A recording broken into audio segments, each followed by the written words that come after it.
Okay, we are going to do scenes 3 and 4 together because scene 3 is really teeny tiny. Scene 3 is really just Goneril complaining, specifically complaining to her head servant Oswald that, oh, daddy's soldiers are always messing up the place and I don't like having my dad hang around. So that's going to be super short. Then, when we get into scene 4, something a little strange is going to happen. Do you remember Kent? Kent was one of the noblemen who was Lear's best buddy for years and years. And then Lear kicked him out of the country. Well, we don't have Kent. We have Caius. You see? Well, that's definitely not the same person. Look, his hair is different. Look, he has stumble. That's not Kent. Only, of course, it completely is Kent. Just Kent in a really bad disguise, calling himself Caius.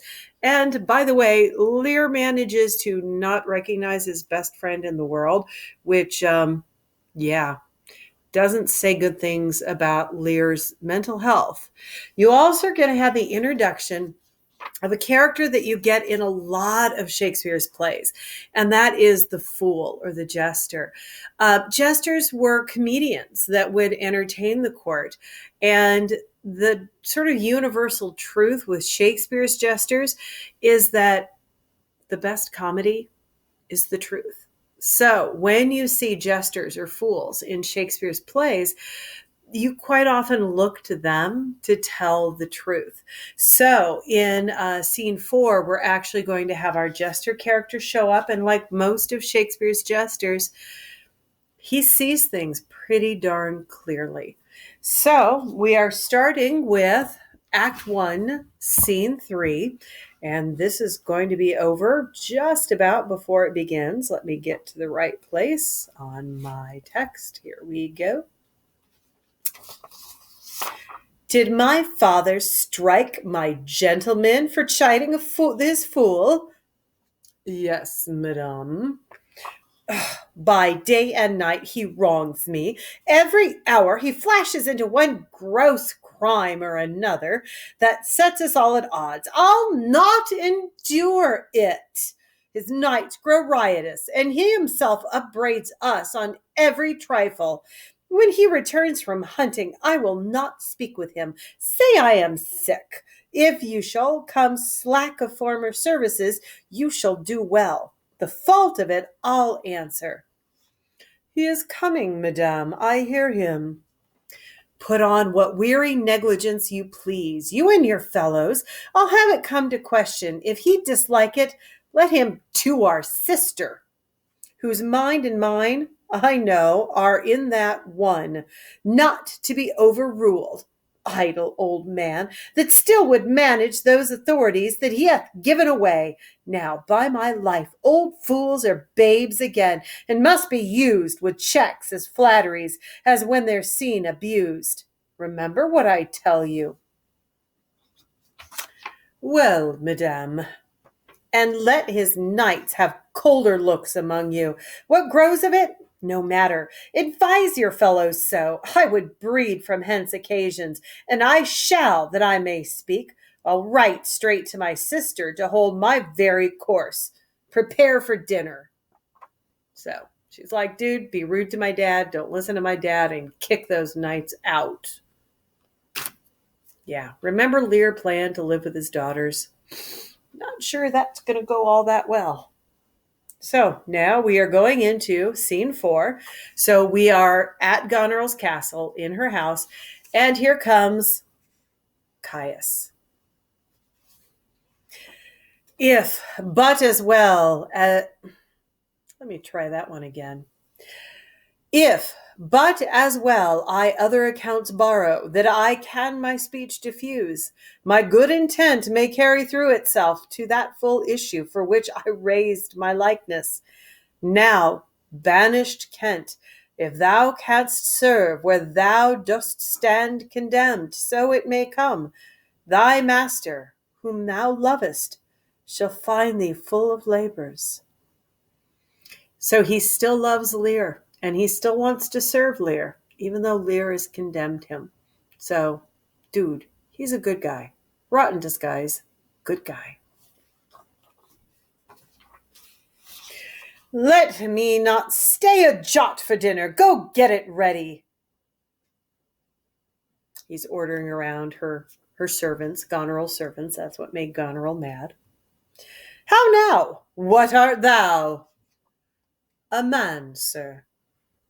What dost thou profess? What wouldst thou with us?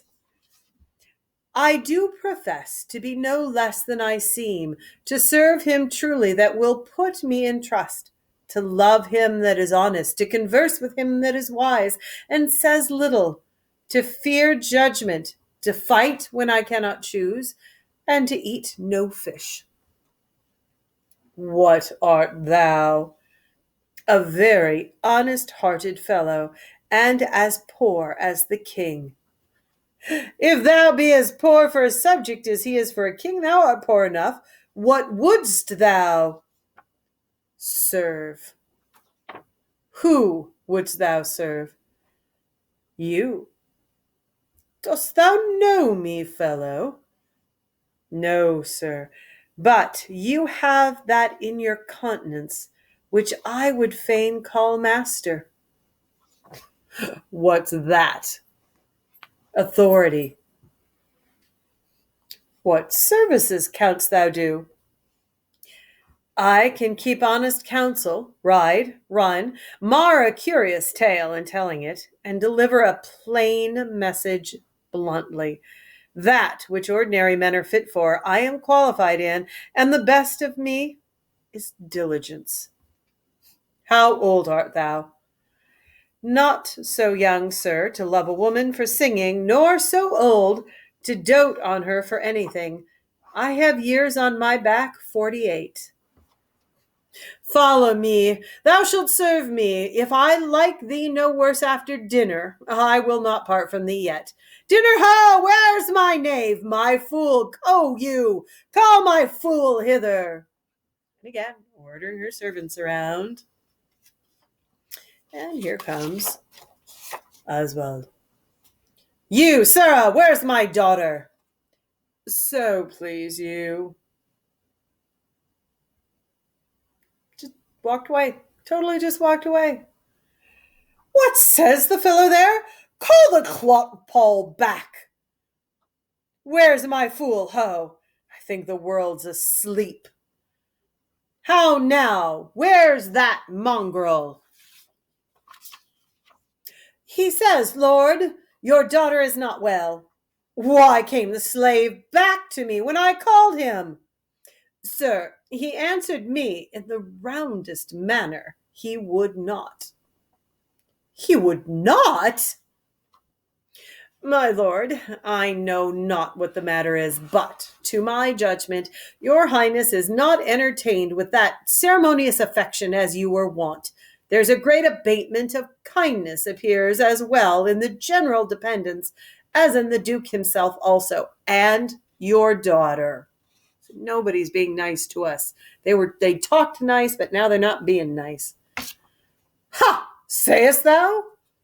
I beseech you, pardon me, my lord, if I be mistaken, for my duty cannot be silent when I think your highness wronged. Thou but rememberest me of mine own conception. I have perceived a most fair neglect of late, which I have rather blamed as mine own jealous curiosity than as a very pretense and purpose of unkindness.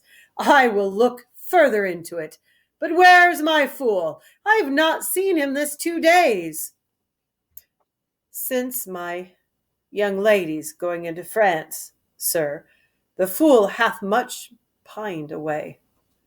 No more of that. I have noted it well. Go you, and tell my daughter I would speak to her.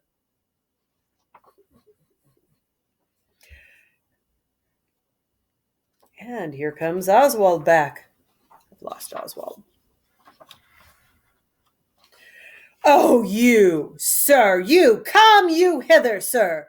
Who am I, sir? My lady's father. My lady's father, my lord's knave, you whoreson, you slave, you cur. I am none of these, my lord. I beseech your pardon. Do you bandy looks with me, you rascal? Pow! Actually, it's Lear who slaps Oswald. I'll not be struck, my lord.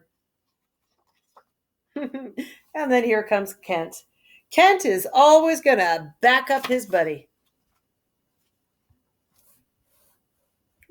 I lost myself. Nor tripped neither, you base football player.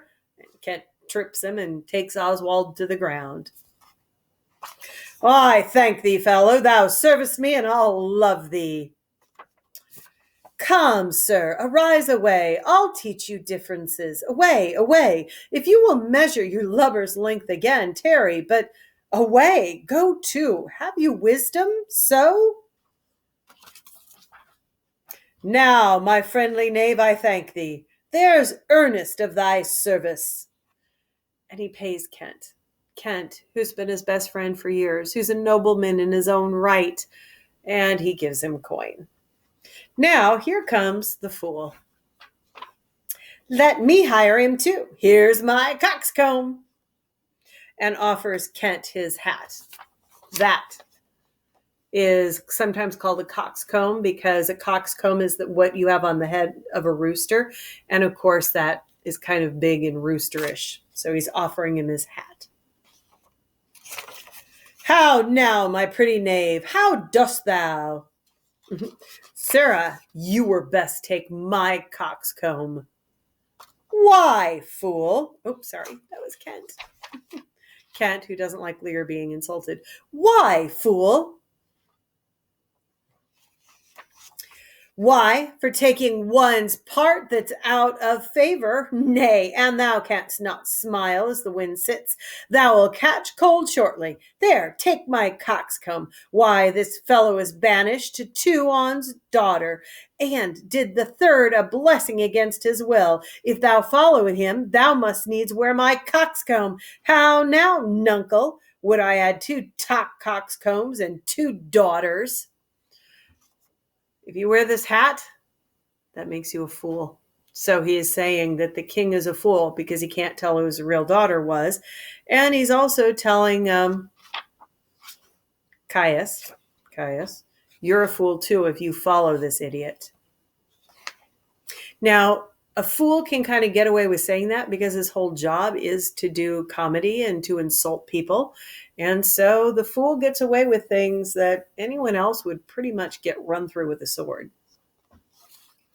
Why, my boy, if I gave them all my living, I'd keep my coxcombs myself. There's mine.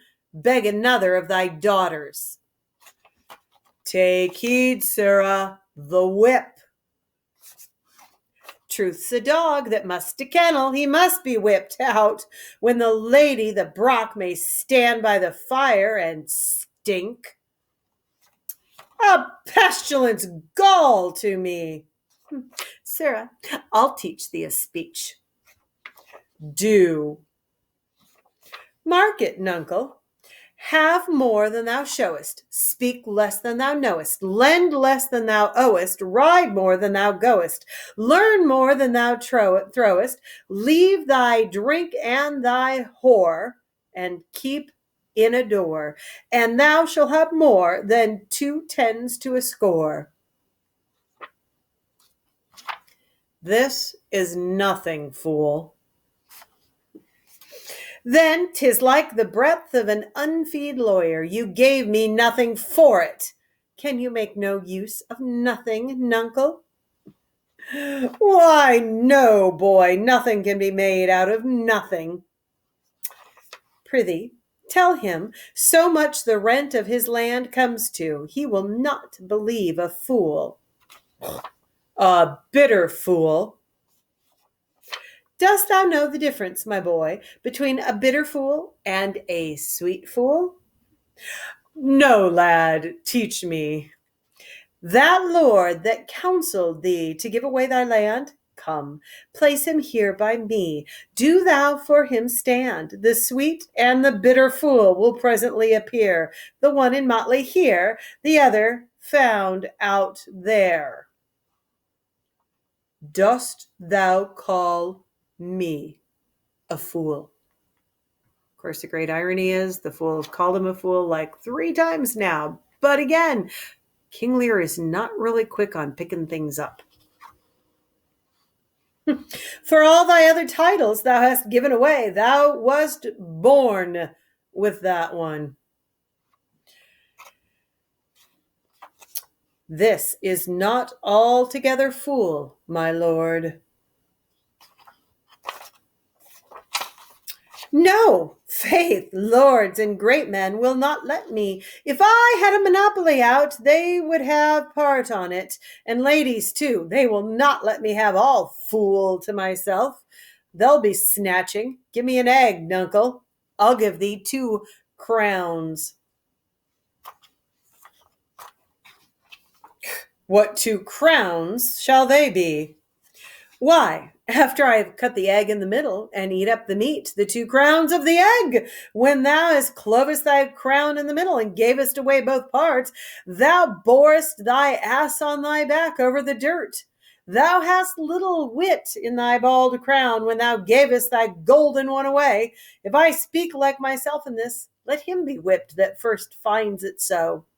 Fools that ne'er had less wit in a year, for wise men are grown foppish. They know not how their wits to wear, their manners are so apish. So he says, look, the only crown you have is worth as much as an egg white. And quite frankly, you're an idiot. He might be right. When were you wont to be so full of song, sirrah? I have used it, nuncle, ever since thou madest thy daughters thy mothers. So Lear is expecting his daughters to take care of him the way his mother once did. And Fool is like, no, that's not smart. For when thou gavest them the rod and puttest down thy own breeches, then they for sudden joy did weep, and I for sorrow sung, that such a king should play bo peep and go the fools among. Prithee, nuncle, keep a schoolmaster that can teach thy fool to lie. I would fain learn to lie. And you, sirrah, will have you whipped. I marvel what kin thou and thy daughters are. They'll have me whipped for speaking true, thou will have me whipped for lying, and sometimes I am whipped for holding my peace. I had rather be any kind of thing than a fool. And yet I would not be thee, nuncle. Thou hast pared thy wit o' both sides and left nothing in the middle. Here comes one of the pairings. And here comes Goneril. How now, daughter? What that makes that frontlet on? Methinks you are too much of late in the frown. Thou wast a pretty fellow when thou hadst no need to care for her frowning. Now thou art an O without a figure. I am better than thou art now. I am a fool. Thou art nothing.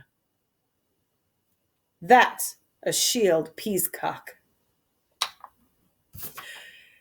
Not only, sir, this is your all-licensed fool, but other of your insolent retinue do hourly carp and quarrel, breaking forth in rank, and not to be endured riots.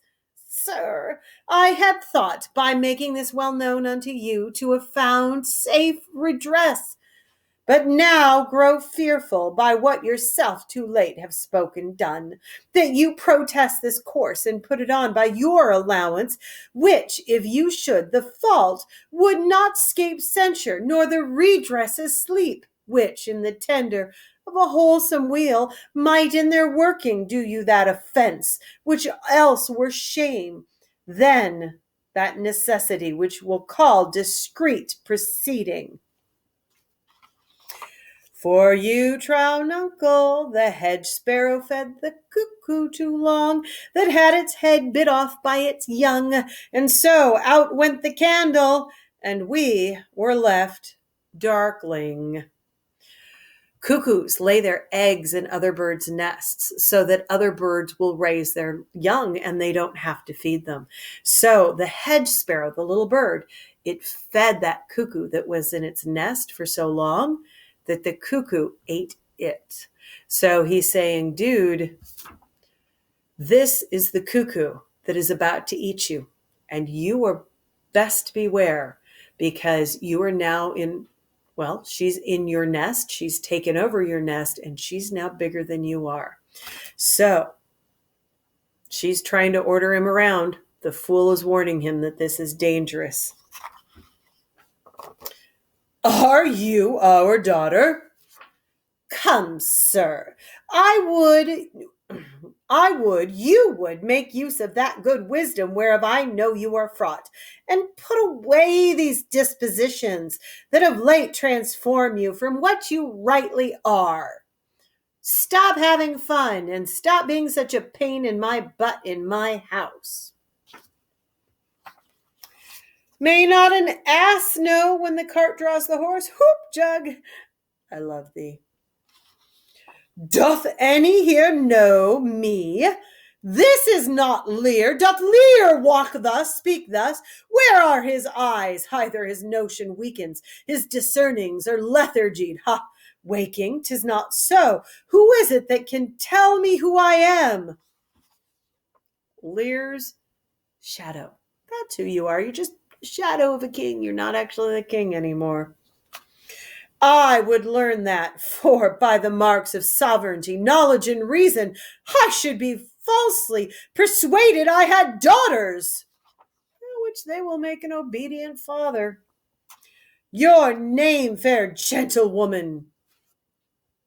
This admiration, sir, is much the savor of other of your new pranks. I do beseech you to understand my purposes aright. As you are old and revered, you should be wise.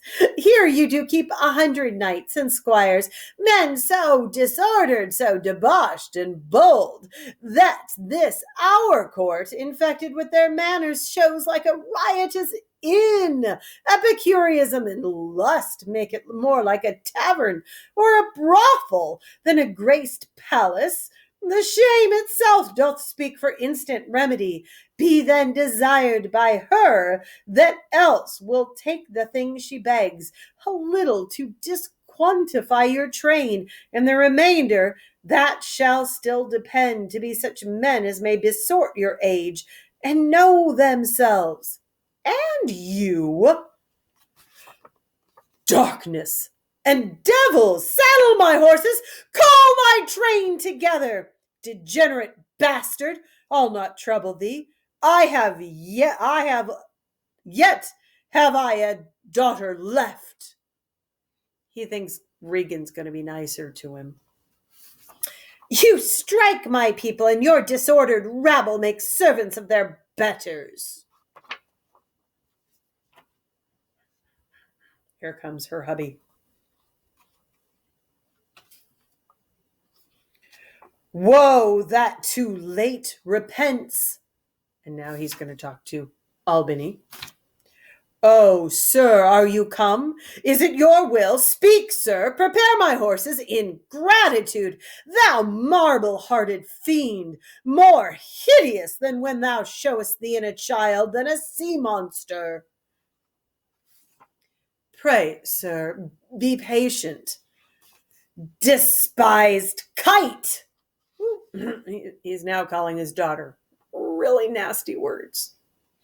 Thou liest. My train are men of choice and rarest parts, that all particulars of duty know, and in the most exact regard support the worships of their name. O most small fault, how ugly didst thou in Cordelia show, that like an engine wrenched from thy frame of nature, from the fixed place drew from heart all love, and added to the gall. O Lear, Lear, Lear, beat this gate, and let thy folly in. Hits himself in the head. You've been an idiot, you've been an idiot, you've been an idiot. You're right, you have been. And thy dear judgment out, Go, go, my people! My lord, I am guiltless. I am as ignorant of what hath moved you. It may be so, my lord. Here, nature, here, dear goddess, here. Suspend thy purpose that thou didst intend to make this creature fruitful. Into her womb convey sterility. I hope you never have kids. Dry up in her organs of increase, and from her dirigid body never spring a babe to honor her. If she must teem, create her child of spleen, that it may live and be a thwart disnatured torment to her. And let it stamp wrinkles in her brow of youth, with cadent tears fret channels in her cheeks, turn all her mother's pains and benefits to laughter and contempt, that she may feel how sharper than a serpent's tooth is it to have a thankless child. Away, away! Now, gods that we adore, whereof comes this? Never afflict yourself to know the cause, but let his disposition have that scope that dotage gives it. Okay, you know how he stormed out? He's now storming back in. What? 50 of my followers at a clap?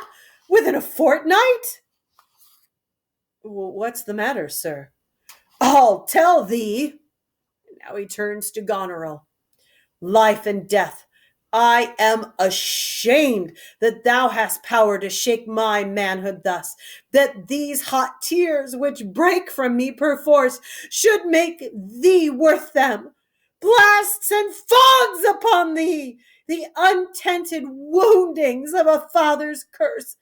Pierce every sense about thee. Old fond eyes, beweep this cause again. I'll pluck you out and cast you with the waters that you lose into temper clay.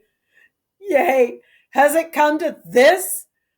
Let is be so.